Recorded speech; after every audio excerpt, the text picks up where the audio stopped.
Same shirt, new hat, no pants, socks. Lighting is atrocious right now, but I don't care.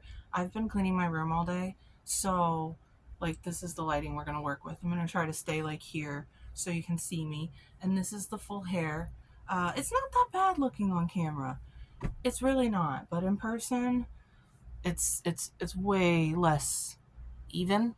So if I back up and stay like right here, you can see me pretty well. I hope that you can hear me. I'm gonna keep the hat off because my hair does look a little bit cute. I also have this hat because I was cleaning up my room and this one's still sitting in here too small for my head. So today I want to talk about like emo fashion, culture, and things like that. Here comes the boy. Oh my god. You see his tail? There we go. Boy, you want to say hi? Oh, look at the belly. That's my boy. Um, his name is Tails, after Sonic. My stepson named him.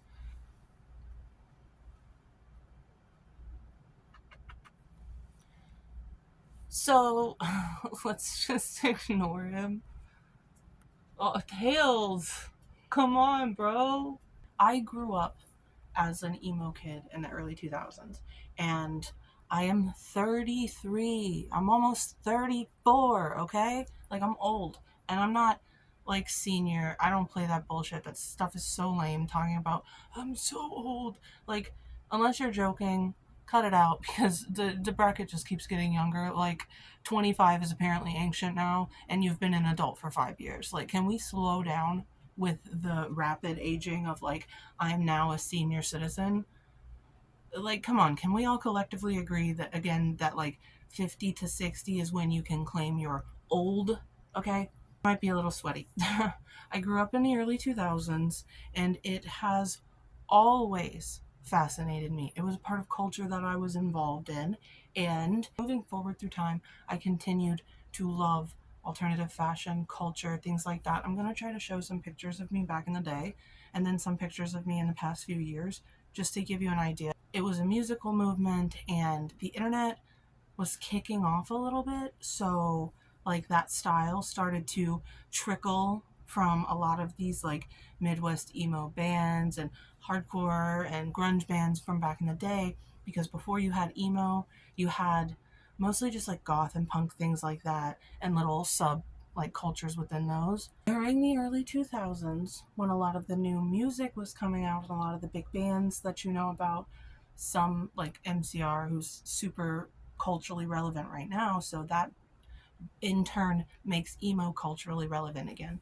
It's been teetering since 2019. Me personally, I couldn't jump on the like elder emo train. Like, I hate that word, and this is no hate towards anyone ever, but it just, to me personally, was cringe because I'm like, I'm not an elder of like anything. It's just culture. It's just like, it doesn't matter how old you are. You know what I mean? For me, I don't care if other people say it. I've used the hashtag a couple of times. I just thought it would be fun to get on here and talk a little bit about like how emo kids actually were, because I've never fallen out of like loving this subject and consuming this content.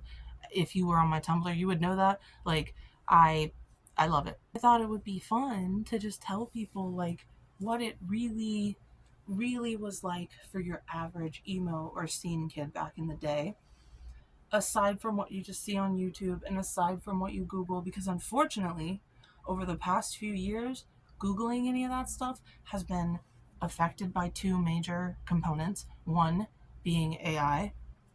You know we don't support this on this channel. That shit is trash. It's always been trash. It always looks like trash. You'll like search emo girl makeup on fucking Google, and there are thousands and thousands and thousands of references for cute emo girl makeup. What does that do? That means that AI recreates garbage, trash images that are worthless, that nobody ever uses or does anything with, that just like vaguely resemble alternative goth or emo people. That's one thing. The other thing, and this is a really big factor, is that a lot of people use those hashtags nowadays, like 2000s emo, 2000s emo core, scene core, and it has like really muddied the water for something that has been stationary for like 15 years. I could Google literally like in 2020, before all this AI garbage and these trends, I could Google 2000s emo and I would find hundreds of pictures. I've been having a hard time finding good pictures for this video. And all of these photos that I show you and throughout the video, I'm going to try to make sure they're accurate to the time. Nothing against modern emos. You guys are what brought the subculture back. But this is a historical thing. We're trying to talk about the history of emo. And that's hard to do when all of the images are so clean and clear and look great, or from TikTok, things like that. That's not what kids were back in the day. That's the romanticized, glorified, beautified version of it. You guys have the internet and endless websites and tutorial videos and stuff. Trust me, from like all of us from back in the day, totally jealous. That shit is insane because you can look so much better than you did back in the day. Here's the part that I am really cringing at, because I'm going to show you a couple of pictures of me, maybe one or two, right before my emo phase when I was like 12 years old.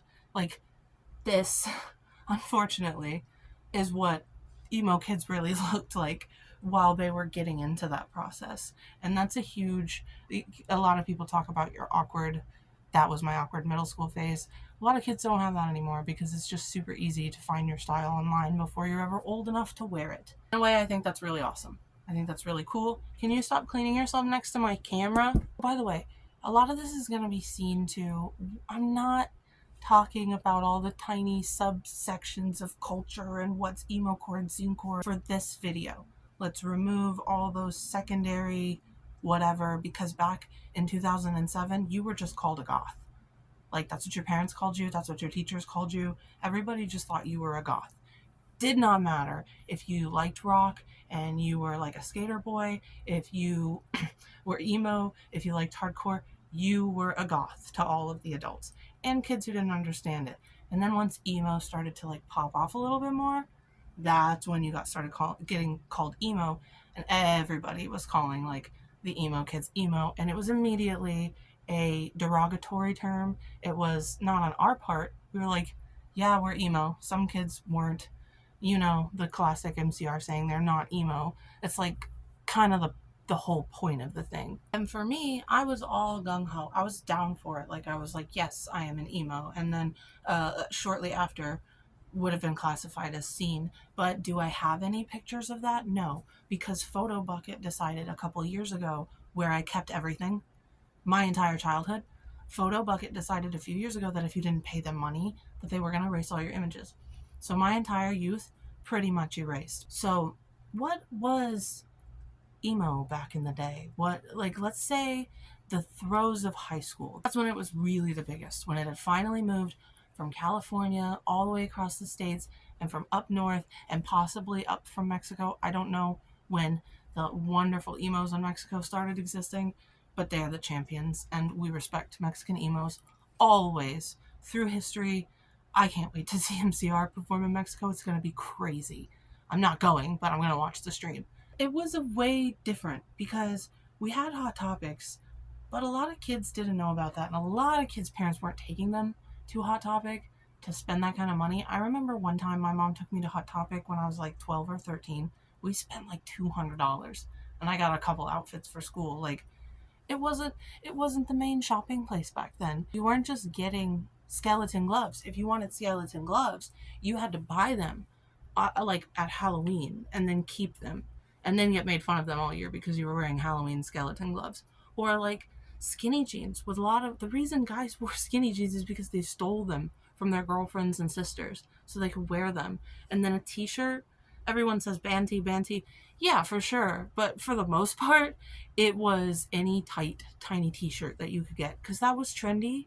So then kids really just like flocked towards honestly a black t-shirt. And if you didn't have that and you had a black hoodie, that's what an emo kid was. The raccoon stripes and the bright colors and the shutter shades and the bright tees and stuff came way after all that stuff.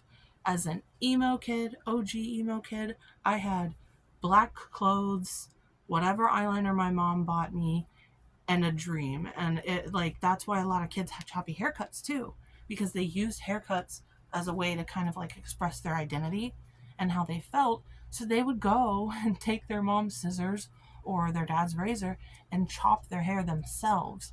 That's why it looked like that, because they wanted to look different. This is one of my favorite things about emo culture. If you look at hair cutting magazines from the 90s to the early 2000s, go to women's short haircuts, emo haircuts across the board. I don't know if that's where kids got it from. I have always cut my hair through tutorials on YouTube.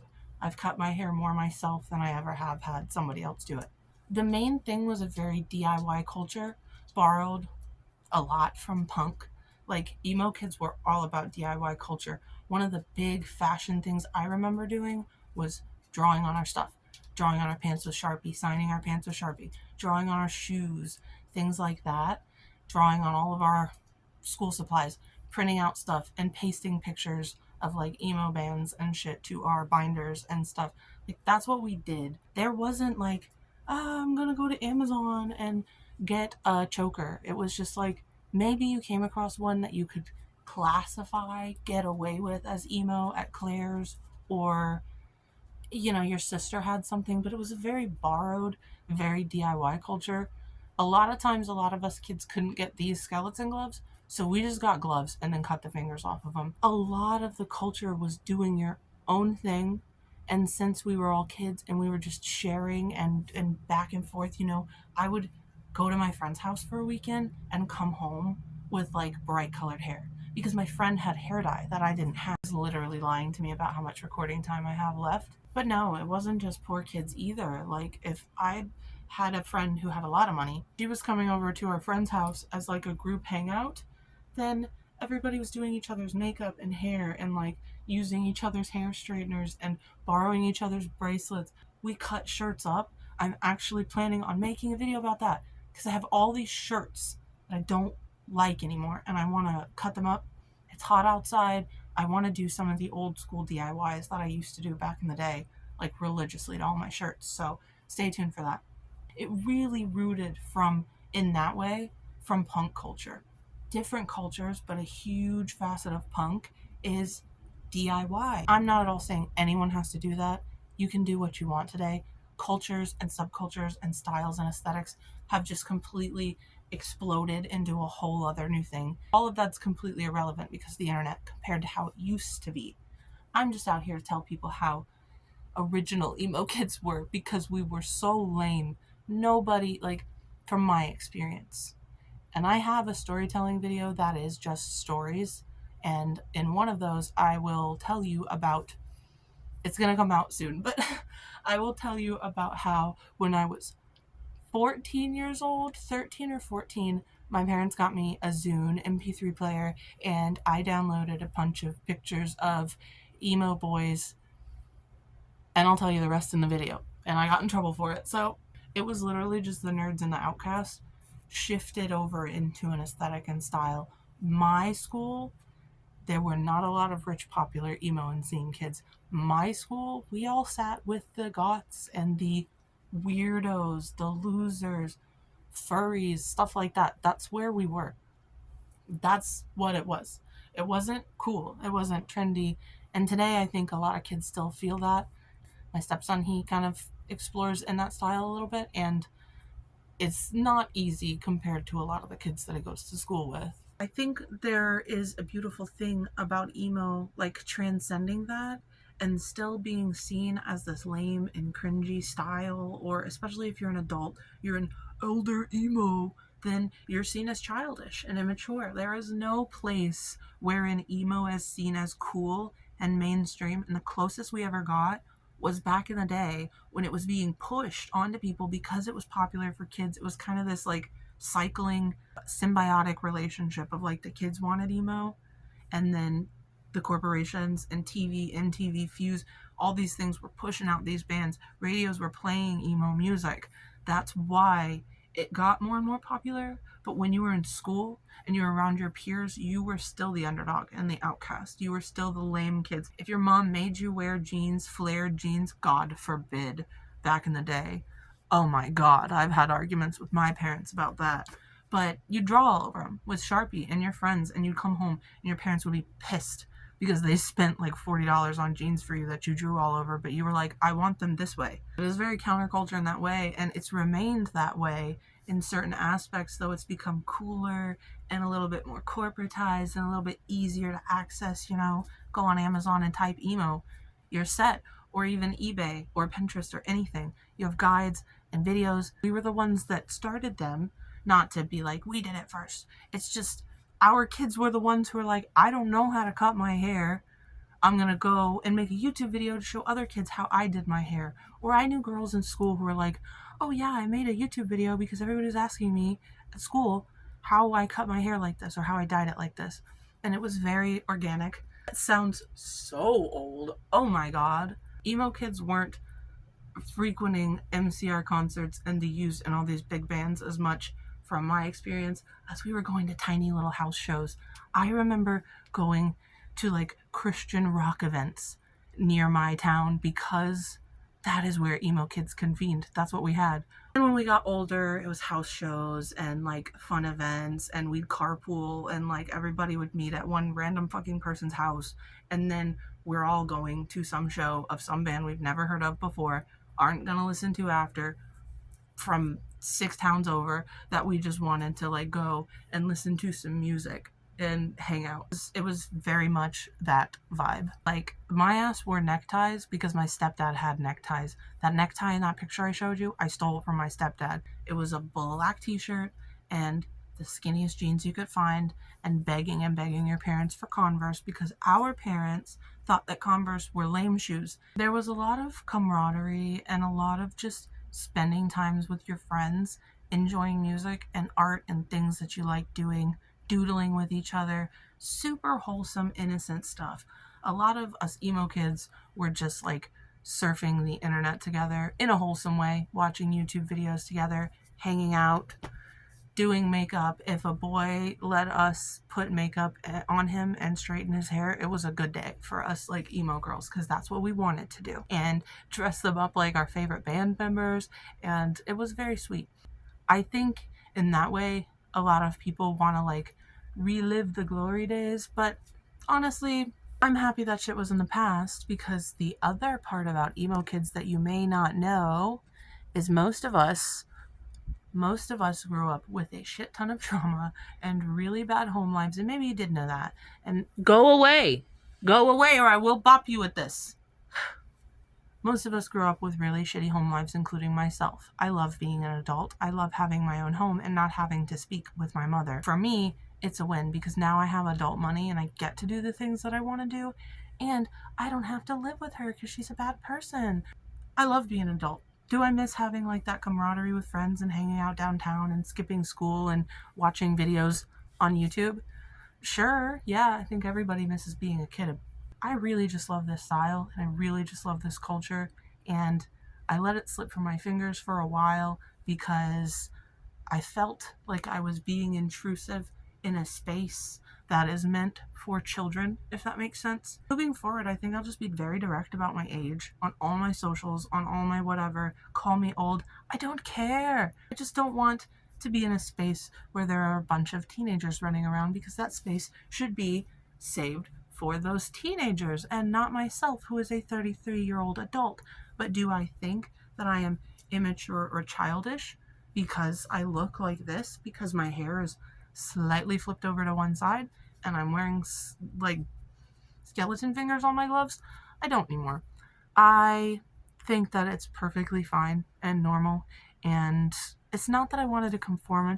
I needed a little bit of time to figure out what the fuck I was doing, and if I really wanted to focus on that aspect of my life or keep it secret. And now I'm just kind of like going with it. And I think that more adults should be willing to embrace their inner children. Tie back to this whole MCR controversy.